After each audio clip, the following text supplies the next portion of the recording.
Jeremias,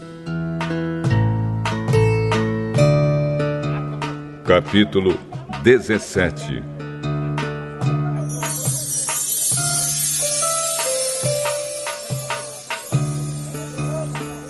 O Senhor Deus disse: Povo de Judá, o seu pecado está escrito com ferro pontudo. Está gravado com uma ponta de diamante no seu coração e nos cantos dos seus altares. Os seus filhos lembram dos altares e dos postes ídolos que foram levantados para a deusa Azerá, perto das árvores verdes, no alto dos morros e das montanhas que estão no interior do país. Farei com que os inimigos de vocês levem embora todas as suas riquezas e tesouros por causa dos pecados que vocês cometeram em toda esta terra. Vocês terão de abandonar a terra que lhes dei. E farei com que vocês sejam escravos dos seus inimigos numa terra que não conhecem, pois a minha ira é como um fogo e queimará para sempre. O Senhor Deus diz: Eu amaldiçoarei aquele que se afasta de mim, que confia nos outros, que confia na força de fracos seres humanos. Ele é como uma planta do deserto que cresce na terra seca, no chão salgado, onde não cresce mais nada. Nada de bom acontece com ele. Mas eu abençoarei aquele que confia em mim, aquele que tem fé em mim, o Senhor. Ele é como a árvore plantada perto da água, que espalha suas raízes até o ribeirão. Quando vem o calor, ela não tem medo, pois as suas folhas ficam sempre verdes. Quando não chove, ela não se preocupa, continua dando frutas. Quem pode entender o coração humano? Não há nada que engane tanto como ele. Está doente demais para ser curado. Eu, o Senhor, examino os pensamentos e ponho à prova os corações. Eu trato cada pessoa conforme a sua maneira de viver, de acordo com o que ela faz.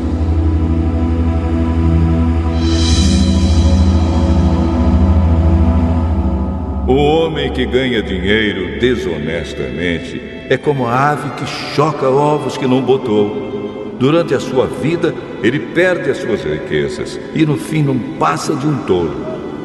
O nosso templo é como um trono glorioso. Desde o princípio, ele está num alto monte. Ó Senhor Deus, Tu és a esperança do povo de Israel. Todos os que te abandonam serão humilhados. Desaparecerão como nomes escritos na areia, porque abandonaram a Ti, o Senhor, a fonte de água fresca. Ó Senhor, cura-me e ficarei curado. Salva-me e serei salvo, pois eu canto louvores a Ti. Os outros me dizem: onde estão as ameaças que o Senhor nos fez? Que elas se cumpram agora. Mas, Senhor, eu nunca pedi que fizesses a desgraça cair sobre eles, nem pedi que passassem por tempos difíceis. Oh Deus, Tu sabes disso. Tu sabes o que eu disse. Não sejas para mim um motivo de terror. Tu és para mim um lugar seguro no dia da desgraça. Que sejam humilhados os que me perseguem, mas eu não. Que eles fiquem cheios de terror, mas eu não. Manda que a desgraça caia sobre eles. Acaba com eles completamente.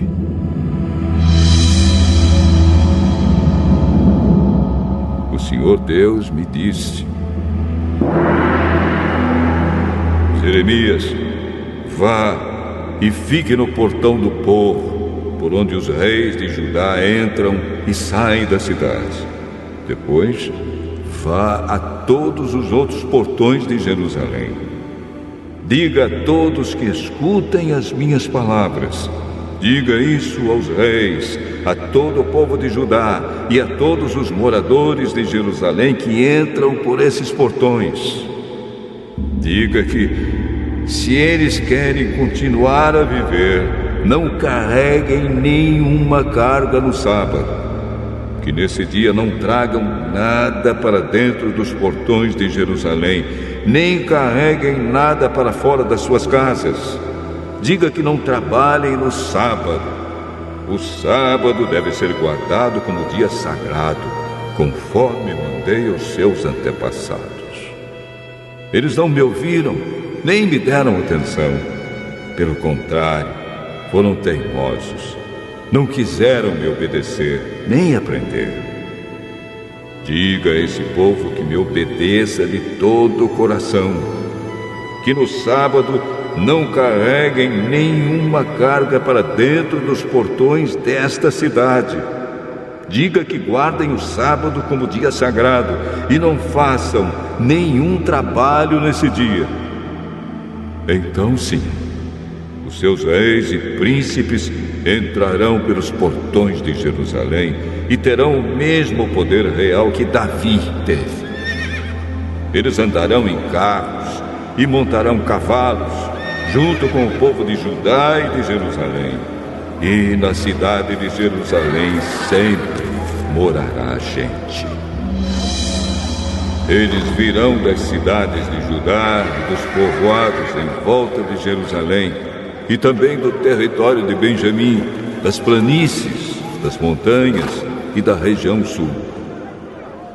Eles trarão ao meu templo ofertas a serem queimadas e sacrifícios, ofertas de cereais e incenso e ofertas de gratidão.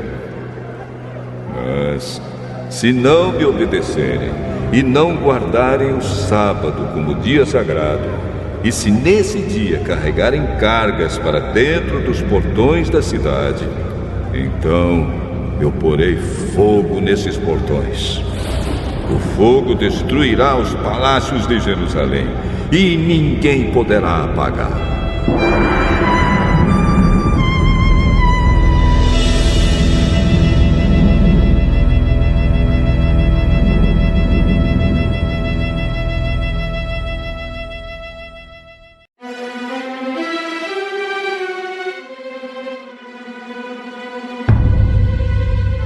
Jeremias, capítulo 18. O Senhor Deus me disse: desça até a casa onde fazem potes de barro, e lá eu lhe darei a minha mensagem.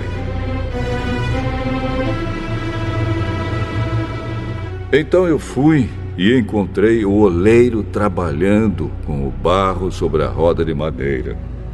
Quando o pote que o oleiro estava fazendo não ficava bom, ele pegava o barro e fazia outro, conforme queria. Aí o Senhor me disse: será que eu não posso fazer com o povo de Israel o mesmo que o oleiro faz com o barro?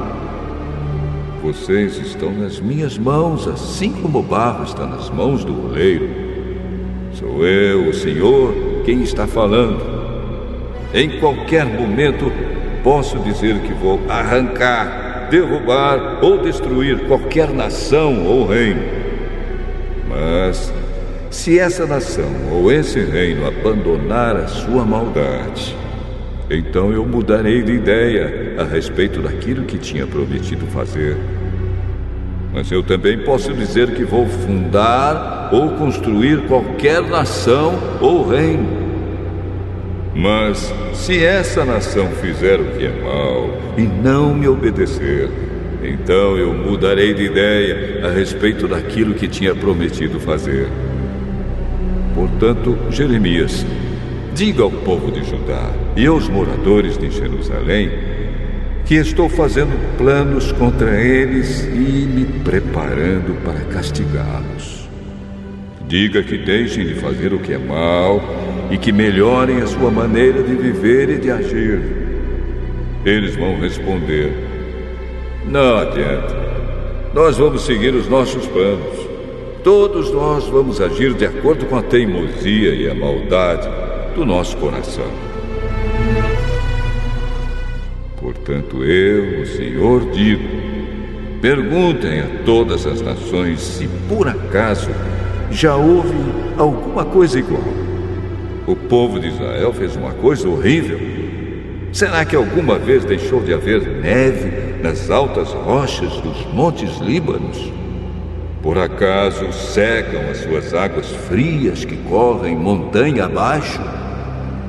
Mas o meu povo tem esquecido de mim e queima incenso aos ídolos. No caminho em que deviam andar, eles tropeçam. Não seguem os caminhos antigos, mas vão por atalhos que não estão marcados. Eles fizeram desta terra uma coisa horrorosa que será desprezada para sempre. Todos os que passarem ficarão espantados e balançarão a cabeça.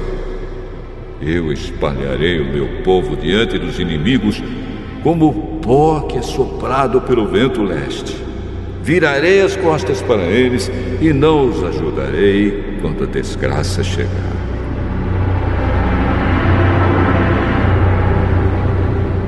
Aí o povo disse: vamos dar um jeito de nos livrarmos de Jeremias, pois sempre haverá sacerdotes para nos ensinar, sábios para nos dar conselhos e profetas para anunciar a mensagem de Deus. Vamos fazer acusações contra ele e deixar de ouvir o que ele diz. Então eu orei assim: ó Senhor Deus, ouve-me e escuta o que os meus inimigos estão dizendo contra mim.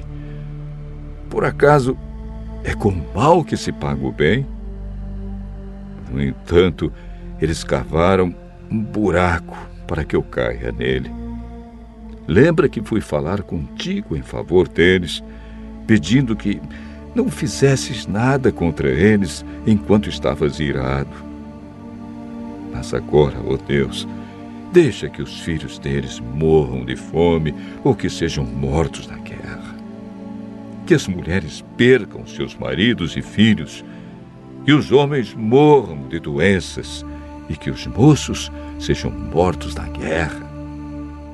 Manda que uma quadrilha ataque de surpresa suas casas e que eles gritem de medo, pois cavaram um buraco para eu cair nele e armaram armadilhas para me pegar.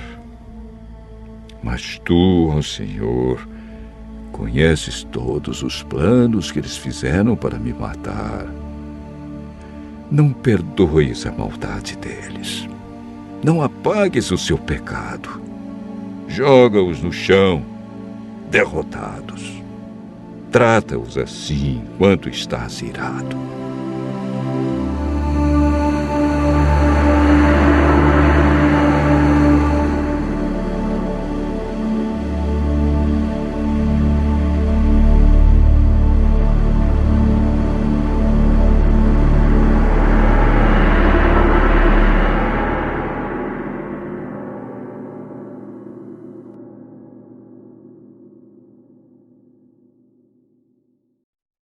Capítulo 9. A morte de Judas Macabeu.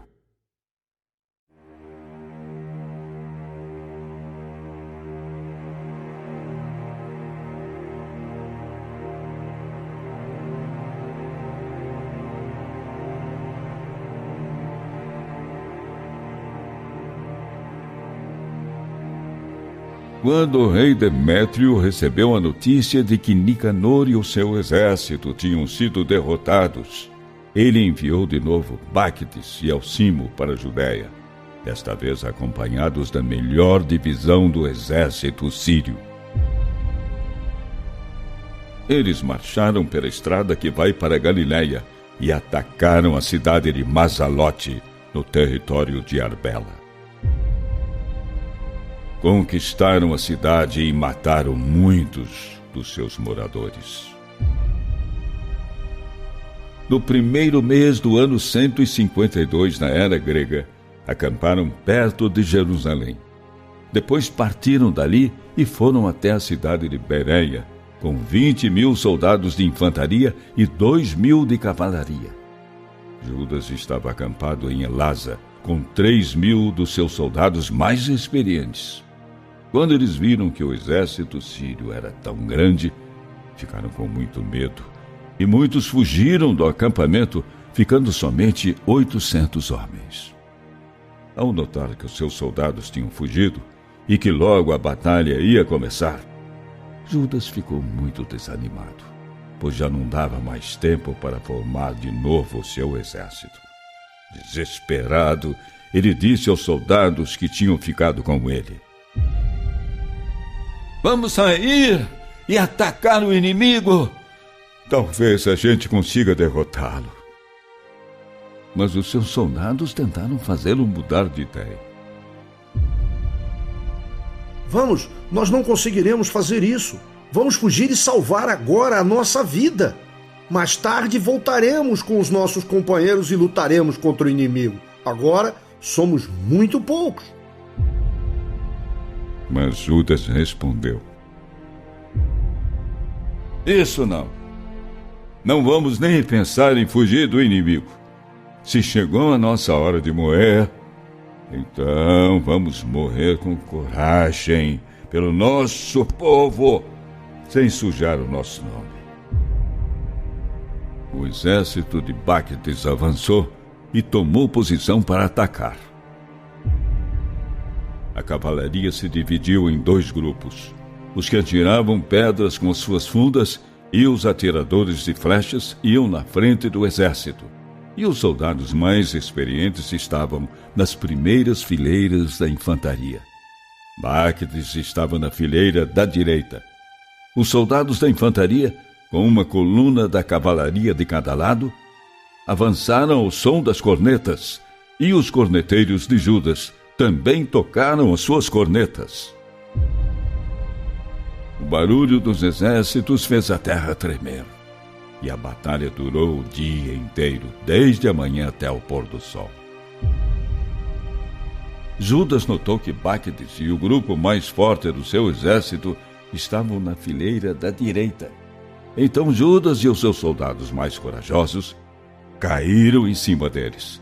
Os sírios fugiram, e os judeus os perseguiram até o Monte Azor.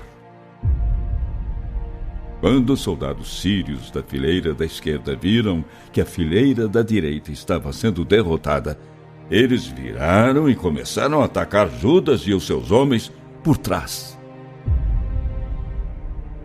A batalha foi ficando cada vez mais feroz, e dos 2 lados muitos soldados foram mortos.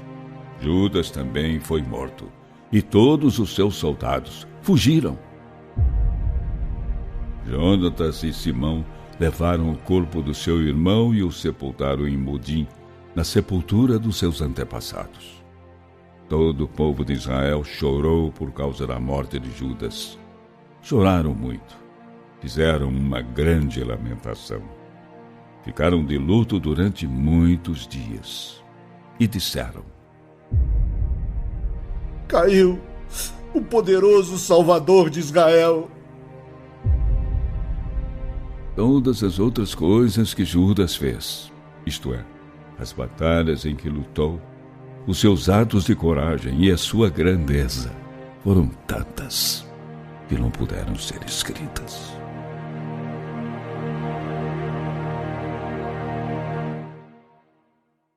Jonatas fica no lugar de Judas.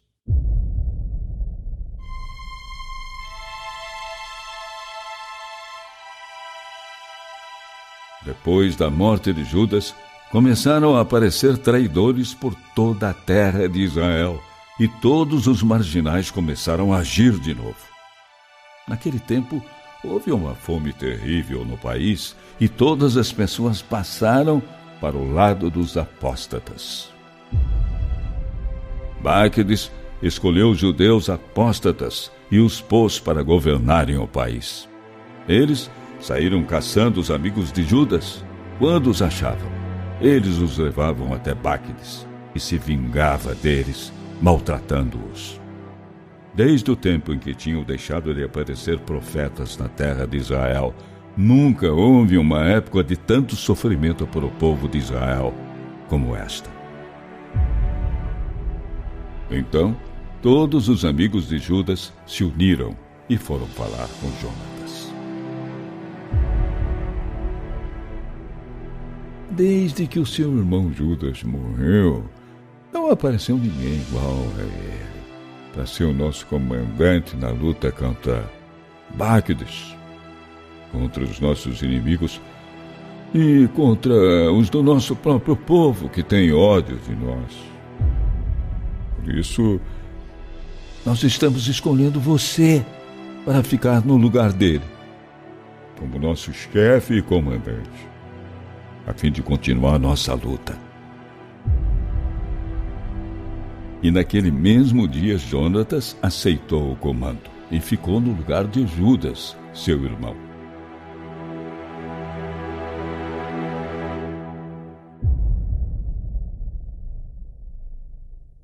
As lutas de Jonatas.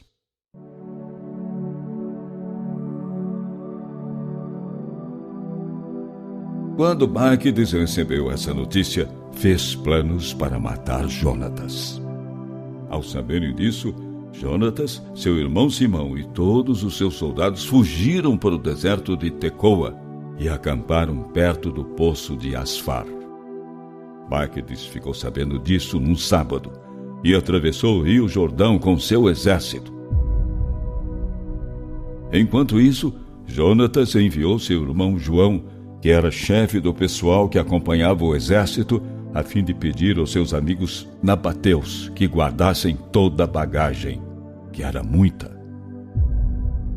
Mas os homens da tribo de Jambre que moravam em Medeba prenderam João e o levaram embora, e também tudo que ele tinha, e o mataram.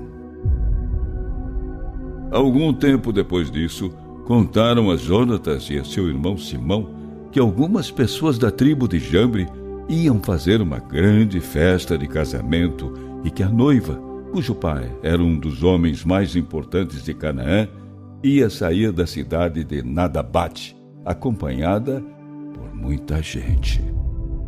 Os dois irmãos de João, para se vingarem da morte do seu irmão, subiram a montanha com seus soldados e ficaram escondidos ali. De repente, eles viram um grupo muito grande de pessoas barulhentas que levavam muita bagagem. Era o noivo com seus amigos e os seus parentes, fortemente armados, que, tocando música e batendo tambores, estavam indo ao encontro da noiva. Os dois irmãos e os seus soldados saíram do seu esconderijo, atacaram o grupo e mataram muitos deles. Muitos caíram feridos e outros fugiram para as montanhas. E os judeus levaram tudo que os inimigos estavam carregando. Assim o casamento virou luto e as canções alegres se transformaram em lamentações. Tendo vingado a morte do seu irmão, Jonatas e Simão voltaram para os brejos que ficavam nas margens do rio Jordão. Quando Báquides soube disso, foi num sábado com um enorme exército até a beira do rio Jordão. Então Jonatas disse aos seus soldados: "Vamos lutar pela nossa vida. Nós nunca estivemos numa situação tão perigosa. Na nossa frente está o inimigo, atrás está o rio Jordão, e dos dois lados estão os brejos e o mato fechado. Não temos jeito de escapar. Gritem ao céu, pedindo que vocês sejam salvos dos nossos inimigos." A batalha começou e Jonatas foi para cima de Báquides, tentando matá-lo. Mas ele escapou, fugindo para a parte de trás do exército. Então Jonatas e os seus soldados pularam na água e nadaram para o outro lado do rio, mas os sírios não foram atrás deles. Naquele dia, foram mortos uns 1000 soldados de Báquides. Então, Báquides voltou para Jerusalém e mandou construir defesas para várias cidades da Judéia. Fortalezas com altas muralhas e com portões que tinham trancas de ferro foram construídas em Jericó, Emaús, Bet-Horon, Betel, Timna, Piratom e Tapua. E Báquides colocou em todas elas soldados para atormentarem os judeus. Construiu defesas também nas cidades de Bet-Sur e Gezer, e na fortaleza de Jerusalém, e colocou soldados e armazenou mantimentos nelas. Também mandou prender os filhos das pessoas mais importantes do país e os deixou como reféns na fortaleza de Jerusalém.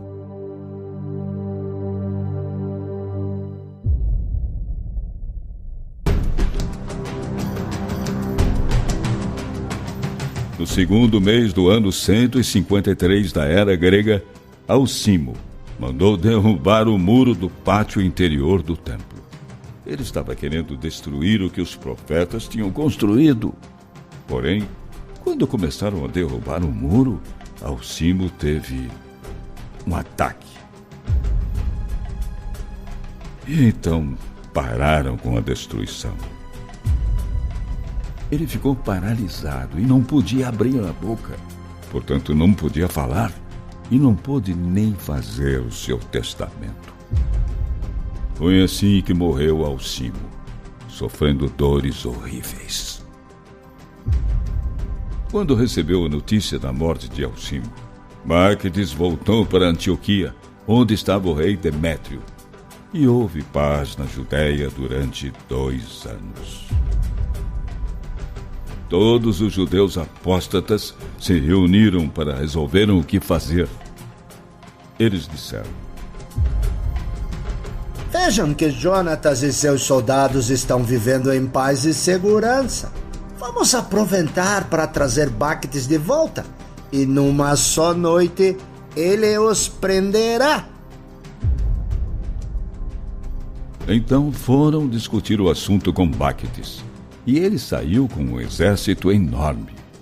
Enviou em segredo cartas a todos os seus aliados na Judéia. Nelas, ele mandava que prendessem Jonatas e os seus soldados. Mas eles não conseguiram fazer isso, pois Jonatas descobriu o plano deles. Jonatas e Simão mandaram prender uns 50 homens que eram chefes da conspiração. E eles foram mortos. Aí Jonatas, Simão e os seus soldados foram a Bet-Base, que fica no deserto. Reconstruíram as muralhas que tinham sido derrubadas e construíram defesas para a cidade. Quando soube disso, Báquides juntou todas as suas tropas e mandou que os seus aliados que estavam na Judéia ficassem de prontidão. Então marchou com seu exército e acampou em frente de Bet-Base. Construiu máquinas para derrubar muralhas e ficou atacando a cidade durante muitos dias. Jonatas deixou seu irmão Simão na cidade de Bet-Base e saiu com alguns soldados por aquela região. Derrotou Odomera e a sua gente e derrotou também os Facironitas nos seus próprios acampamentos. Então, eles passaram para o lado de Jonatas, e todos eles, juntos, foram lutar contra Báquides. Simão e os seus soldados saíram de Bet-Base e puseram fogo nas máquinas de derrubar muralhas. Lutaram contra Báquides e acabaram com seu exército. E ele sofreu muito com a derrota, pois o seu plano e as suas batalhas contra os judeus tinham falhado. Báquides ficou furioso com os judeus apóstatas, que tinham insistido com ele para que viesse para a Judéia, e mandou matar muitos deles. E aí, resolveu voltar para o seu próprio país. Quando Jonatas soube disso, enviou mensageiros para fazerem um acordo de paz com Báquides, para conseguirem que ele pusesse em liberdade os judeus que tinha prendido. Báquides concordou e fez o que Jonatas lhe propôs. E jurou que daí em diante deixaria os judeus viverem em paz e segurança. Ele entregou a Jonatas os judeus que havia prendido, voltou para o seu próprio país e nunca mais pôs os pés na Judéia. Assim terminou a guerra em Israel. Jonatas foi morar em Micmas e dali governou o seu povo e acabou com todos os apóstatas que havia na terra de Israel.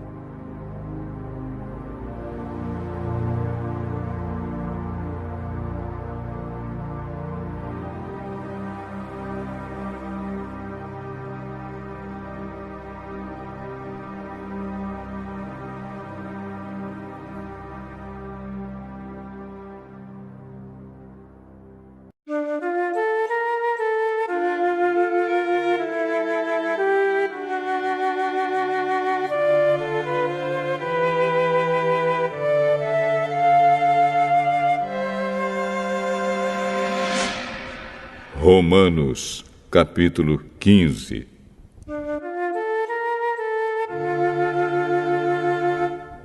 Nós que somos fortes na fé, devemos ajudar os fracos a carregarem as suas cargas e não devemos agradar a nós mesmos. Pelo contrário, cada um de nós deve agradar o seu irmão para o bem dele, a fim de que ele cresça na fé. Pois nem o próprio Cristo procurou agradar a si mesmo.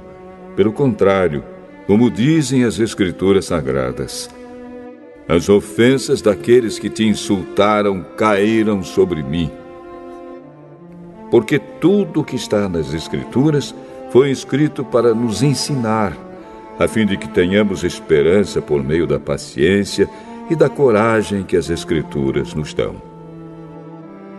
Que Deus, que é quem dá paciência e coragem, ajude vocês a viverem bem uns com os outros, seguindo o exemplo de Cristo Jesus. E isso para que vocês, todos juntos, como se fossem uma só pessoa, louvem ao Deus e Pai do nosso Senhor Jesus Cristo. Portanto, aceitem uns aos outros para a glória de Deus, assim como Cristo aceitou vocês. Pois eu lhes digo que Cristo se tornou servo dos judeus a fim de mostrar que Deus é fiel, para fazer com que se cumprissem as promessas feitas por Deus aos patriarcas, e para fazer com que os não-judeus louvassem a Deus pela sua bondade.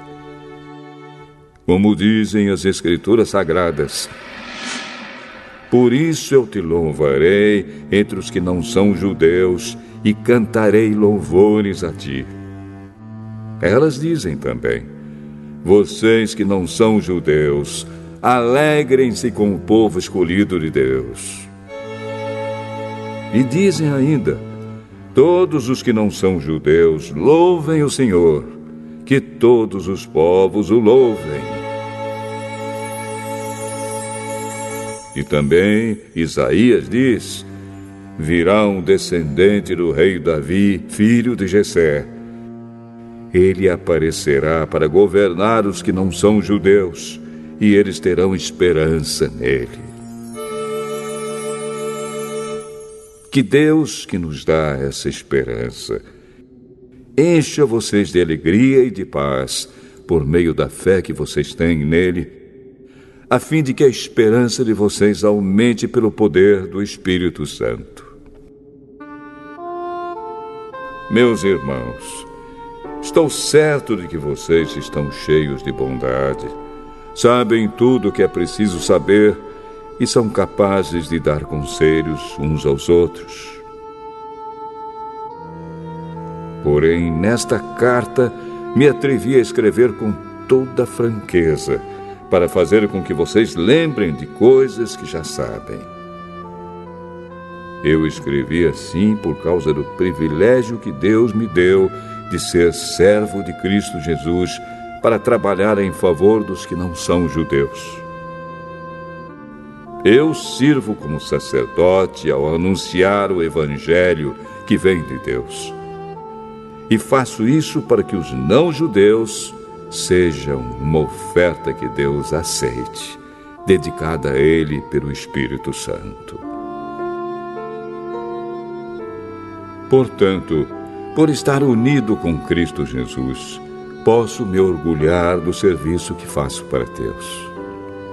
Eu me atreverei a falar somente do que Cristo tem feito por meio de mim, a fim de levar os não-judeus a obedecerem a Deus.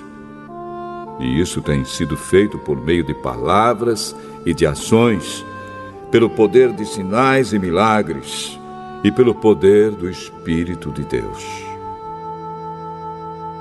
Assim, viajando desde Jerusalém até a província da Ilíria, tenho anunciado de modo completo o Evangelho a respeito de Cristo.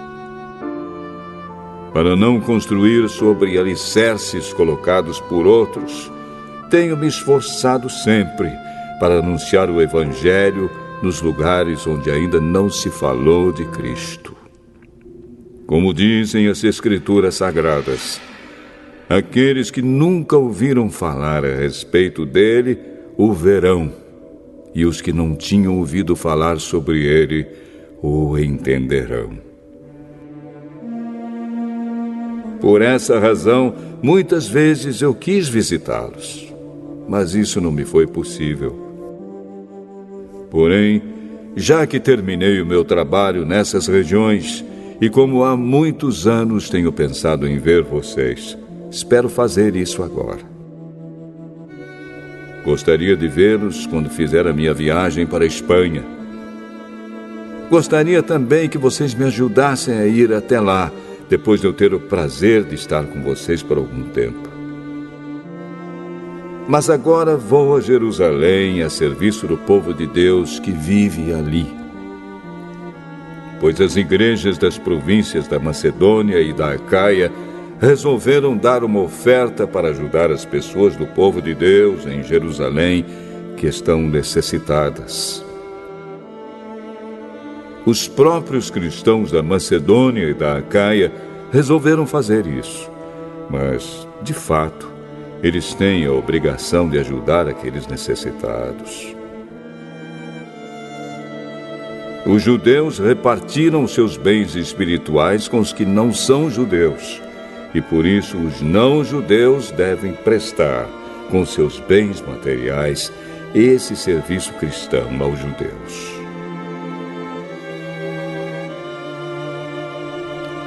Depois que eu terminar esse trabalho e que entregar toda a oferta que foi recolhida para eles, viajarei para a Espanha e no caminho visitarei vocês. E sei que, quando for visitá-los, levarei comigo muitas bênçãos de Cristo. Eu peço, irmãos, pelo nosso Senhor Jesus Cristo e pelo amor que o Espírito dá, que me ajudem, orando com fervor por mim. Orem para que eu escape das pessoas da Judéia que não creem em Cristo e também para que a ajuda que eu vou levar a Jerusalém seja bem aceita pelo povo de Deus que vive ali. E assim, se Deus quiser, chegarei aí em Roma cheio de alegria e lhes farei uma visita que me dará um novo ânimo. E que Deus, a nossa fonte de paz, esteja com todos vocês. Amém.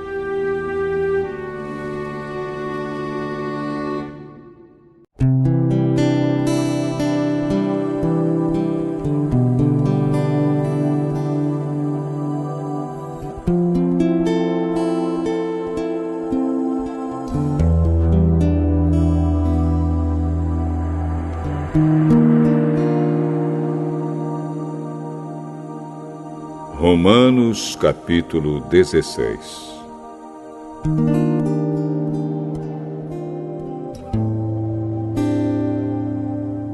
Eu recomendo a vocês a nossa irmã Febe, que é diaconisa da igreja de Sencreia. Recebam essa irmã em nome do Senhor, como deve fazer o povo de Deus. Deem a ela toda a ajuda que precisar, pois ela tem ajudado muita gente e a mim também. Mando saudações a Priscila e ao seu marido Áquila, meus companheiros no serviço de Cristo Jesus. Eles arriscaram a sua vida por mim. Sou muito agradecido a eles. E não somente eu, mas também todas as igrejas dos que não são judeus. Saudações também à igreja que se reúne na casa deles. Saudações ao meu querido amigo Epêneto, que foi o primeiro a crer em Cristo na província da Ásia. Saudações a Maria, que tem trabalhado muito por vocês. Saudações a Andrônico e a irmã Júnia, meus patrícios judeus, que estiveram comigo na prisão. Eles são apóstolos bem conhecidos e se tornaram cristãos antes de mim. Saudações a Ampliato, meu querido irmão no Senhor, e também a Urbano, nosso companheiro de trabalho no serviço de Cristo, e ao meu querido amigo Estaques.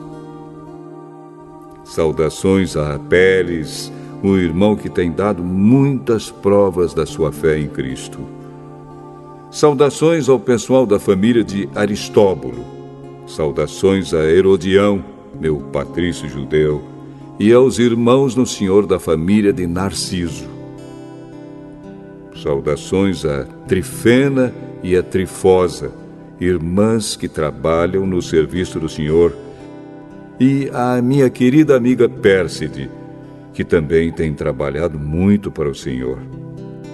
Mando saudações a Rufo, trabalhador que tem se destacado no serviço do Senhor, e à mãe dele, que sempre me tratou como filho.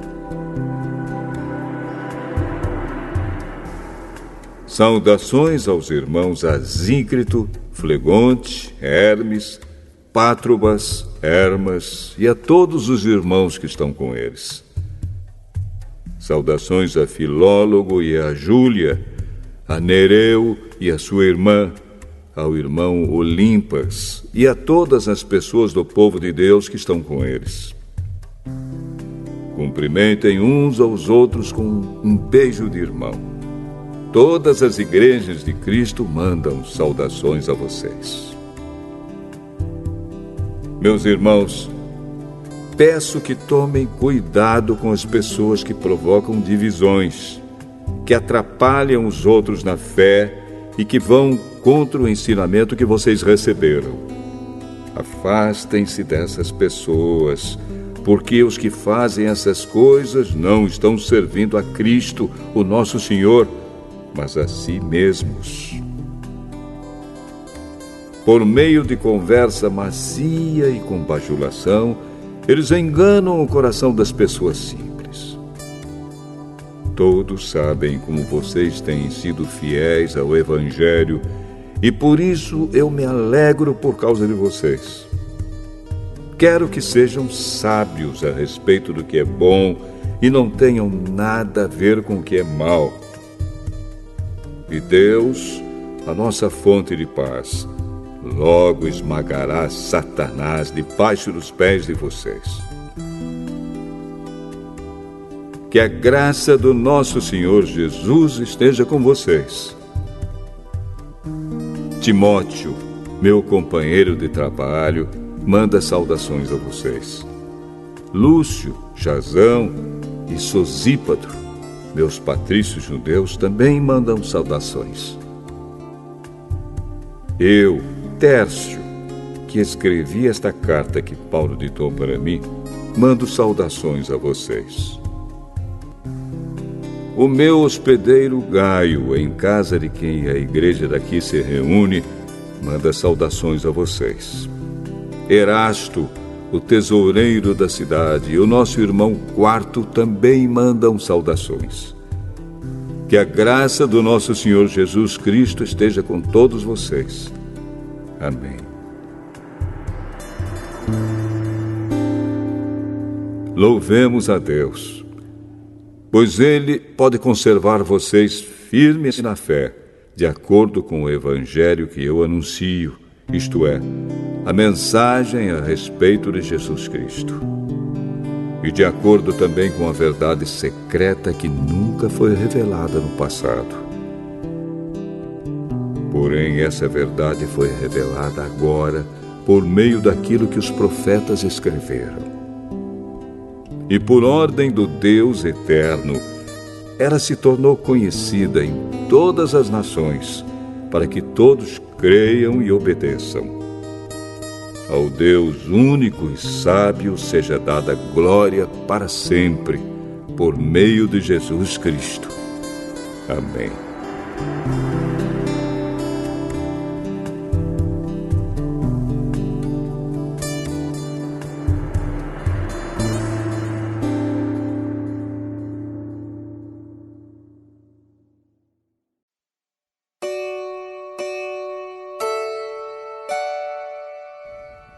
Salmo 112.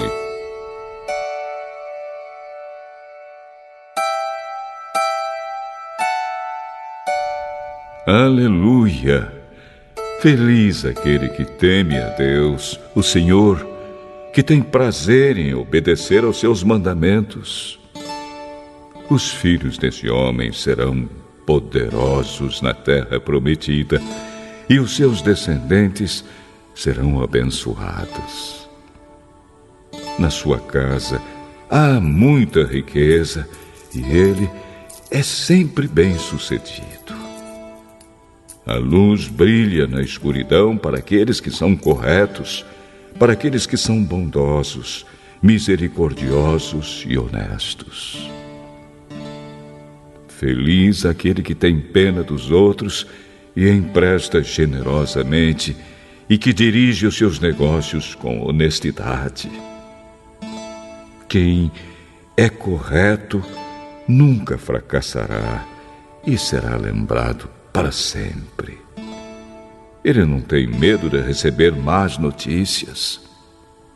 A sua fé é forte, pois ele confia no Senhor. Ele não fica preocupado, nem tem medo. Ele tem certeza de que os seus inimigos serão derrotados. Ele dá generosamente aos pobres, e a sua bondade dura para sempre. Ele é poderoso e respeitado. Os maus veem isso e ficam com raiva, olham com ódio e se acabam. A esperança dos maus dá em nada.